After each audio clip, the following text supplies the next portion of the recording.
আসসালামু আলাইকুম।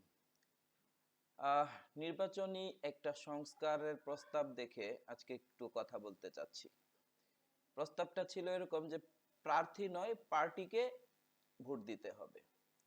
আচ্ছা, প্রার্থীকে যদি ভোট দিতে না হয়, পার্টিকে যদি ভোট দেয়, তাহলে জনগণের কাছে তো প্রার্থীর যাওয়ার কোনো প্রয়োজনই হবে না, ভোট চাওয়ারও প্রয়োজন হবে না। তার মানে দলই সবকিছু। দল এখন যদি একটা চোর বাটপার আর সন্ত্রাসীকেও যদি দাঁড় করায়, সেই পাশ হচ্ছে। কারণ আমাদের দেশটা এরকমই হয়ে গেছে যে আমরা দুইটা বা তিনটা দলের বাইরে কাউকে চিনি না, ভোট ওইভাবে মূলত দলকেই দেই। এই প্রস্তাবটা ঘৃণার সাথে প্রত্যাখ্যান করতে চাচ্ছি। কারণ একজন ব্যক্তি যদি সৎ হয়, তবেই না আমার এলাকার উন্নয়ন হবে, তবেই না আমার এলাকার মানুষের অধিকার নিশ্চিত হবে।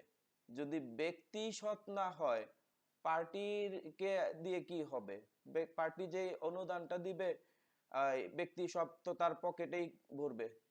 তাহলে ওই উন্নয়ন তো আর ঘটলো না, জবাবদিহিতার কোনো সুযোগই তো রইলো না। জনগণ যে মানে জবাবদিহিতামূলক যে গণতন্ত্র, এটা তো আর থাকলোই না। তো আমি মনে করি কি, যে ব্যক্তি না, এই দল না, আমার প্রয়োজন হচ্ছে ব্যক্তি সৎ কিনা।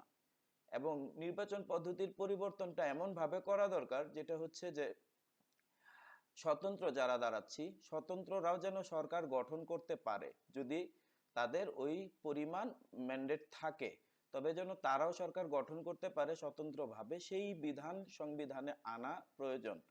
দ্বিতীয়ত হচ্ছে কি, যে আপনার যে নির্বাচনী যে খরচগুলো, ব্যাপারটা যে সমাবেশ, সভা সমাবেশ, এই নির্বাচনী সমাবেশটা নির্বাচন কমিশন কর্তৃক নিয়ন্ত্রণ করা উচিত। নির্বাচন কমিশন একটা এলাকায় যে সমাবেশটার আয়োজন করবে, সেই সমাবেশে প্রত্যেকটা প্রার্থী তাদের বক্তব্য দিবে এবং জনগণ যেন সেই বক্তব্যের পরে তাদেরকে প্রশ্ন করার সুযোগ থাকে, সেই সুযোগটা দিতে হবে। কারণ জনগণ তাকে প্রশ্ন করার মাধ্যমে বুঝতে পারবে যে সে আমার এলাকার জন্য কতটুকু উপযুক্ত, আমার এলাকা সম্পর্কে সে কতটুকু জানে, আমার এলাকার লোকজন সম্পর্কে তার ধারণা কতটুকু রয়েছে, আমার এলাকার জন্য সে কি করতে চায়। এটার যদি আমরা প্রশ্ন করার সুযোগ পাই, তাহলে কিন্তু জানতে পারবো তার জ্ঞান কতটুকু আছে, সে কতটুকু যোগ্য। এগুলোই যদি না জানার উপায় থাকে, তাহলে তো আসলে ওই প্রার্থীকে ভোট দেওয়া আর না দেওয়া সমান কথা। দ্বিতীয়ত আরেকটা ব্যাপার, যে প্রধানমন্ত্রীর যে পদটা, প্রধানমন্ত্রী তো কোনো দলের প্রধান হইতে পারে না, সে দেশের প্রধান। সুতরাং প্রধানমন্ত্রী পদের যে নির্বাচন, এটার পদ্ধতি পরিবর্তন করা প্রয়োজন আমি মনে করি। কেমন পরিবর্তন প্রয়োজন? যেহেতু সে সারা দেশের প্রধানমন্ত্রী, তাই তাকে মানে পুরো দেশের ভোটারদের ভোটে নির্বাচিত হওয়া উচিত। একটা দুইটা বা তিনটা পাঁচটা আসনে সে নির্বাচিত হইল, আর দলের প্রধান হয়েছে বলে সে প্রধানমন্ত্রী হয়ে গেল, এটা চেঞ্জ করার প্রয়োজন। অর্থাৎ স্বতন্ত্রভাবে প্রধানমন্ত্রী পদের নির্বাচন হওয়া উচিত। সারা দেশের মানুষ ভোট দিবে, যে সবচেয়ে বেশি ভোট পাবে সে হবে প্রধানমন্ত্রী। এখন সেখানে 5 জন থাকুক আর 10 জন থাকুক, প্রধানমন্ত্রীর পদে যারা নির্বাচন করবে, তারা আপনার হচ্ছে যে মিডিয়াতে তাদের বক্তব্য দিবে, বক্তব্য থেকে জনগণ তাদের জনমত তৈরি করবে।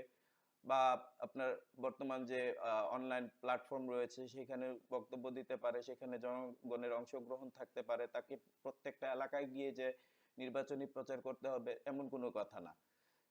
এইটা আমি মনে করি যে এটা হচ্ছে একেবারে মানে আমাদের দেশের জন্য উপযুক্ত একটা শাসন ব্যবস্থা।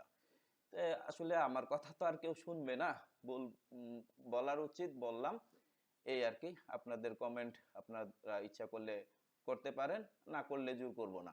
ভালো থাকবেন সবাই, আল্লাহ হাফেজ।